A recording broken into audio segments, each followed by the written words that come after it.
Alors, la romance, pièce qui est très très connue, en fait, utilise toujours le même type de doigté pour la main droite.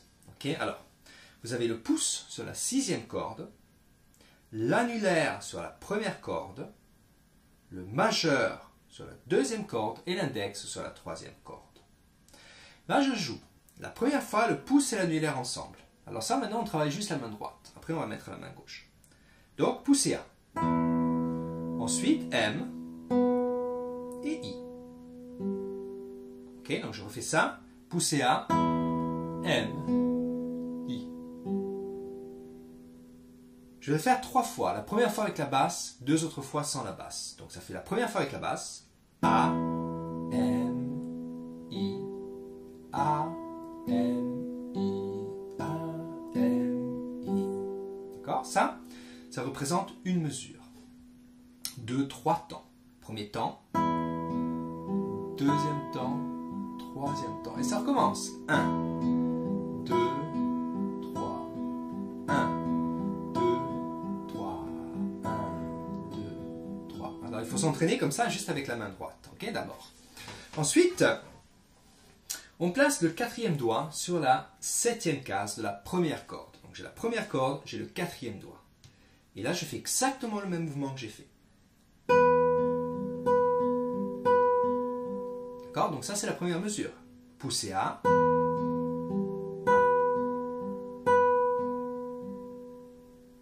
Refait. Maintenant, on passe à l'autre mesure.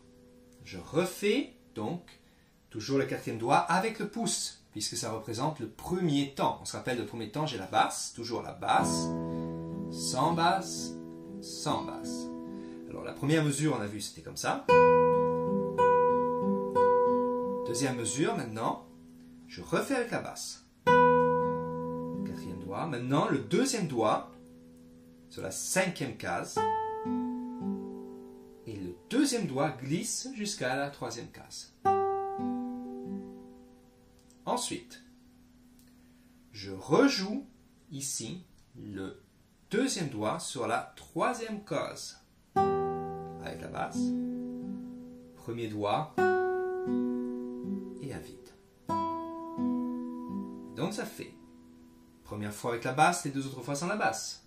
7, 7, 7, 5. Pardon. 7, 7, 7, 7, 5, 3, 3, 2, 0. Ok?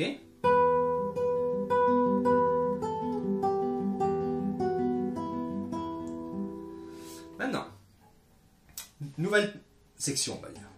Pouce et A, toujours, corde à vide. 3e case, 7e case. Je refais.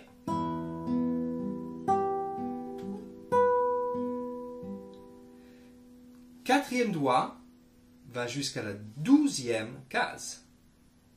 Je joue avec la basse.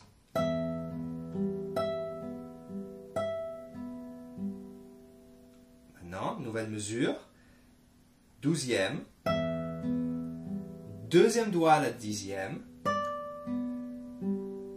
Et maintenant, je dois aller avec le 4e doigt à la 8e case. Donc je déplace tout, bien comme ça. Vous voyez, j'étais comme ça ici avec le 2e doigt à la 10e, et là je déplace tout pour mettre le 4e doigt. Alors ça c'est un peu difficile. Alors il faut s'entraîner comme ça. Plein de fois pour que ça soit bien confortable. Là, alors je reprends d'ici, donc vous avez ça.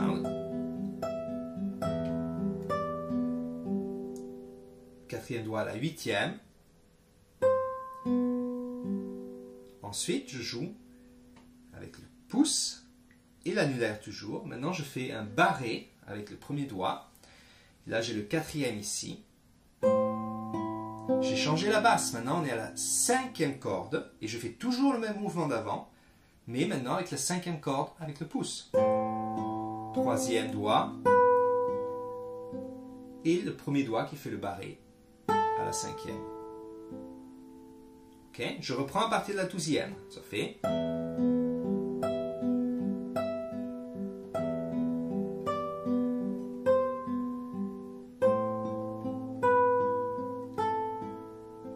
Maintenant, la 5e avec la basse et la case 5.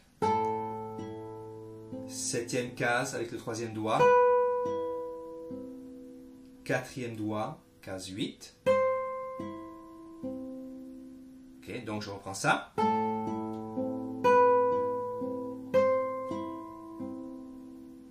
C'est pour ça que c'est plus facile si vous avez la partition aussi, ou alors les tablatures, parce que comme ça c'est plus facile à suivre. Ok? Alors je vais reprendre du début, comme ça on va faire jusque là du début. Je vais le faire lentement, ok?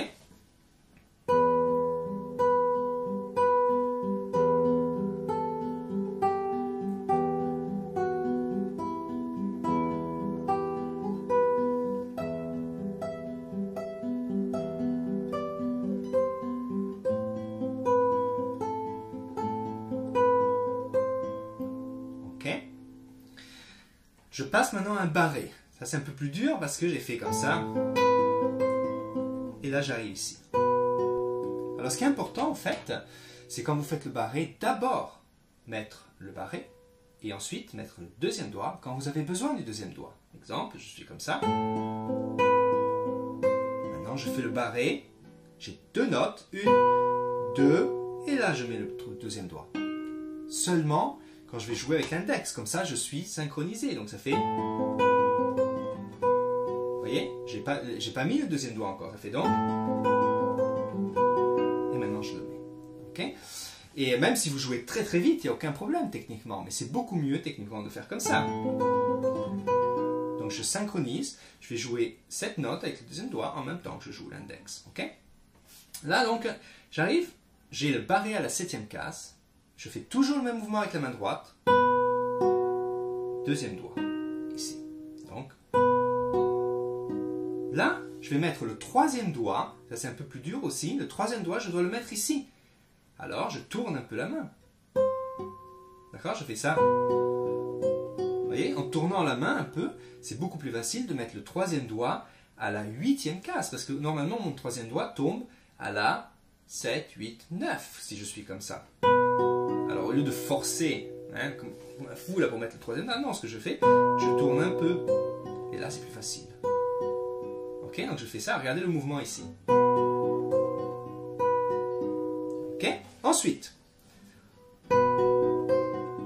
quatrième doigt sur la 11e case. Là aussi un peu dur, mais en fait, ce que je fais, c'est que j'ai le doigt qui est assez droit comme ça, donc ça fait...